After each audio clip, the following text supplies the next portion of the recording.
Karma Mini.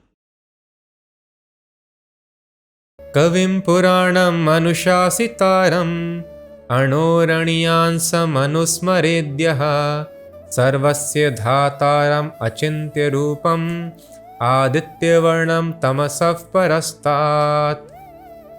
One should meditate upon the Supreme Person as the one who knows everything, as He who is the oldest, who is the controller, who is smaller than the smallest, who is the maintainer of everything, who is beyond all material conception, who is inconceivable, and who is always a person. He is luminous like the sun, and being transcendental is beyond this material nature.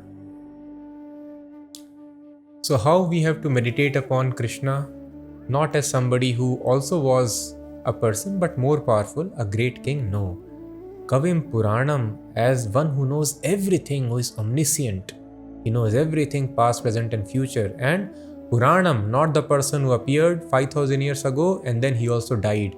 Puranam, the oldest person, because all the human beings, non-human beings, all the entities and matter is coming from him. So in this way one has to think of Krishna. In proper knowledge, this is also very important. If we think of Krishna in improper knowledge, proper result may not be attained. So one has to think of Krishna. Now Krishna is telling further. So one may tell, okay, yes, so I will think and I have understood. No, you have to think of Krishna in full knowledge of Krishna. What is knowledge? Kavim, he is knowing everything. Puranam, he is the oldest person. Do not mistake him as someone who appeared 5000 years ago, who is merely messenger, not messenger. He is Supreme Personality himself. All messengers are sent by him. When he comes, he also gives messages as a pastime. Anushasitaram. Anushasitaram means controller. Anoranyansam anusmaredyaha. One who is the smaller than the smallest. Sarvasya dhataram. Atom is smallest. Within the atom also Lord Krishna enters. Sarvasya dhataram achintya rupam. He is the maintainer of everybody. We see there is nice maintenance happening. The offsprings are maintained in the egg, in the womb. How they are being maintained, it's a great mystical machinery. How the body is developing within the egg. Isn't it so amazing? Perfect arrangement is there. The wings, the tummy, all the veins, arteries, everything will develop automatically in the ovary or in the egg. Such a wonderful arrangement, automatic arrangement. So who has set up this automation? Who is maintaining?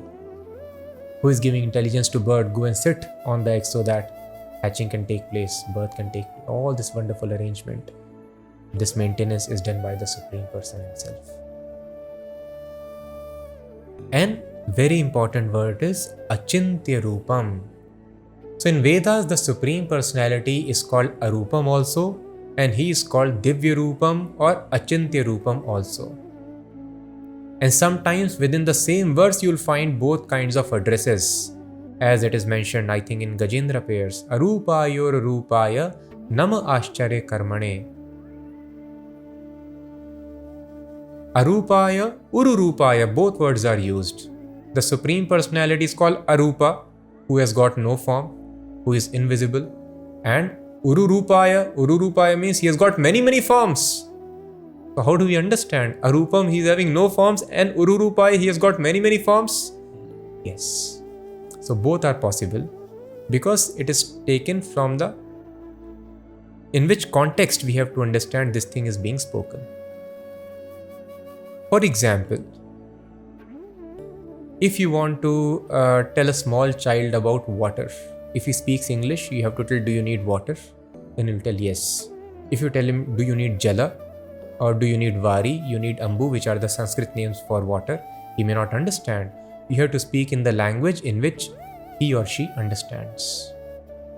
Ghosts we call invisible. Why invisible? Because we are not able to see.